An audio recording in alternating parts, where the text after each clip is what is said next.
I was approached by Mija, a music organization in Budapest, to perform a concert playing traditional Hungarian folk songs. The examples that she sent me of famous American jazz musicians, I decided very quickly that was something that I did not want to do, because they would take the melodies of the songs, put American jazz chords on them, and just take long solos. And it seemed like what's the point of doing that? So I did some research and found a CD that I really liked of Hungarian musicians playing folk music at a folk festival. And the more I listened to the record, the more I fell in love with this idea that we should actually do this project with Hungarian musicians.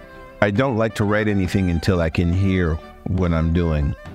And the accents and the phrasing in music from Eastern Europe is very different from country to country, even though they're very similar. They're slightly different. So I was listening to the music for 8 months, and I wasn't really ready, but the concert was coming.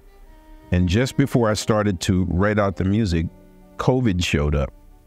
And while I was not happy about COVID and losing concerts, I was happy that I had an additional year to listen to this music so I could have a natural relationship with it.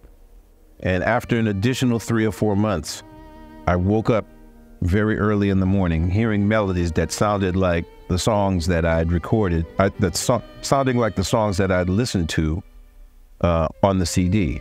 And I thought to myself, okay, it's time. So I wrote 3 or 4 songs, and I arranged some of the songs from the recording that I thought would be very effective for us. And then I used YouTube to find the musicians who I thought would be interested in the project. And that's how it all started. And when COVID was finally over, we all met for the first time. We had 2 rehearsals and we played 1 concert, a live concert, which we recorded. And considering it was basically 3 days after we all met, it's a pretty amazing recording.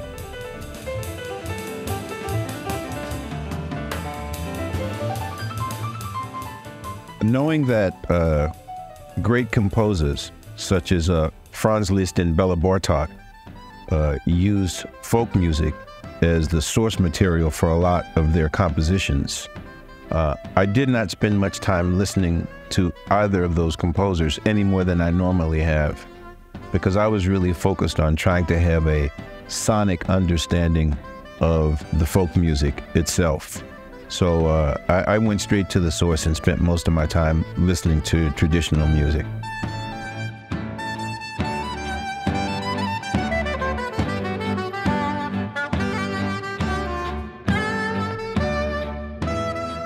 The Hungarian folk songs that I listened to certainly inspired me to write new compositions, but I wouldn't say that they're on the level of Brahms or Beethoven or anybody like that.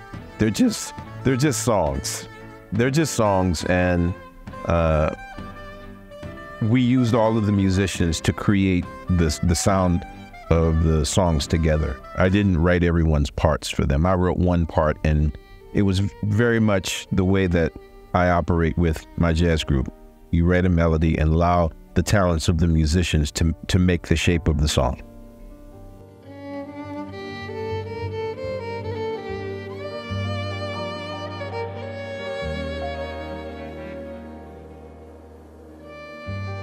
Yes, there are plans for a recording.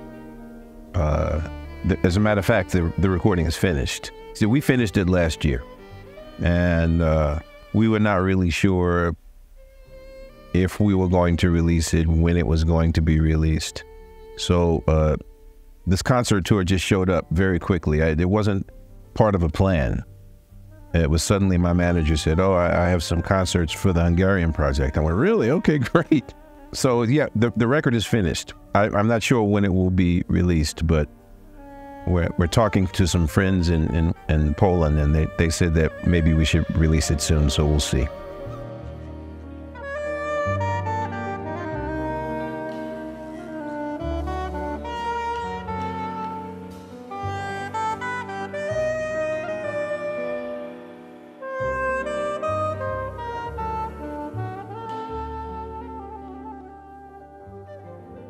I've done a lot of traveling, and I think all music is pretty much the same. The purpose of music, to make people laugh, to make people cry, to make people celebrate. The delivery is sometimes different. For instance, listening to the sound of a Japanese shakuhachi flute playing by themselves, because it's men and women who play it, but playing by themselves really does evoke a certain kind of longing, the kind of longing that you could hear in traditional Norwegian music. So though they may not play the same way, both musics make me feel the same way. So when I'm listening to music from around the world, I'm listening to enjoy it. I'm not really trying to study it and incorporate those things in my music. Though that will happen, those sounds will incorporate themselves. I prefer that it happens naturally rather than mathematically. So yes, I've been influenced by all of the music that I've had the privilege to listen to over the last 40 years. But I can't say that it contributes directly in a specific way to what we do.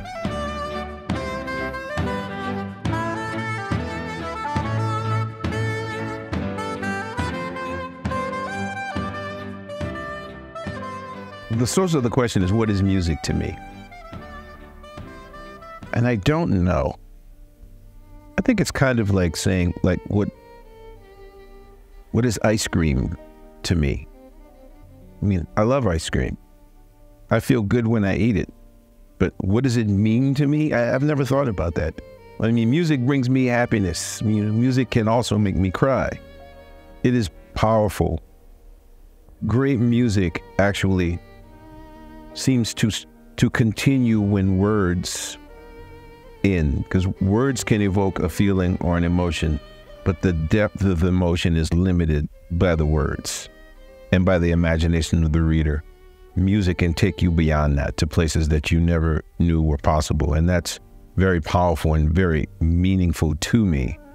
But I don't think that I can articulate what music means to me. It's almost like trying to articulate what love means. I mean, it cheapens the idea of it if you can explain it.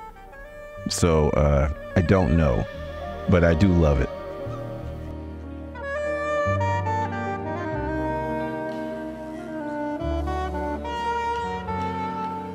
Will you hear an album with my brother Wynton and I again? Probably yes. As far as a family record, I mean, my father died in 2020, and that really takes the sting out of the whole family record thing. None of us really feel inspired to try to do that without him. But Wynton and I, yeah, you can expect something. As soon as the right musical situation shows up, yes.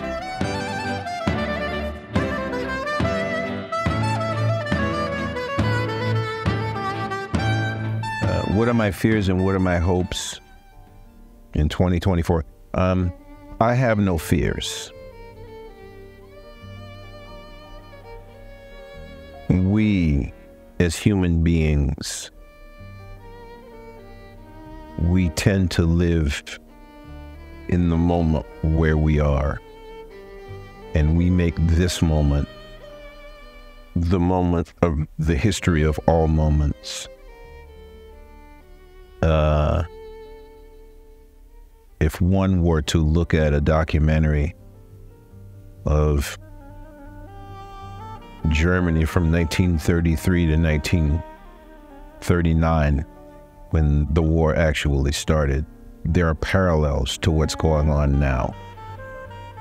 People feeling disenchanted with democratic institutions, and people feeling insecure financially, insecure regionally, and demagogues who take advantage of that situation to create power for themselves at the expense of other people.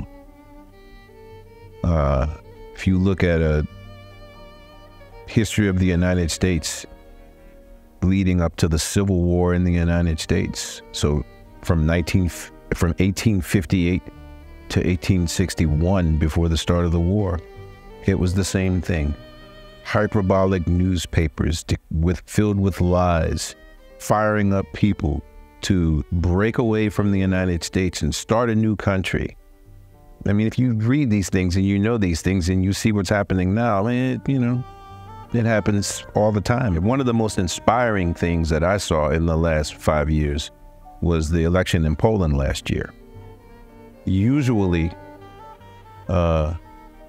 governments that bend towards autocracy are able to create control over all of the major institutions to remain in power.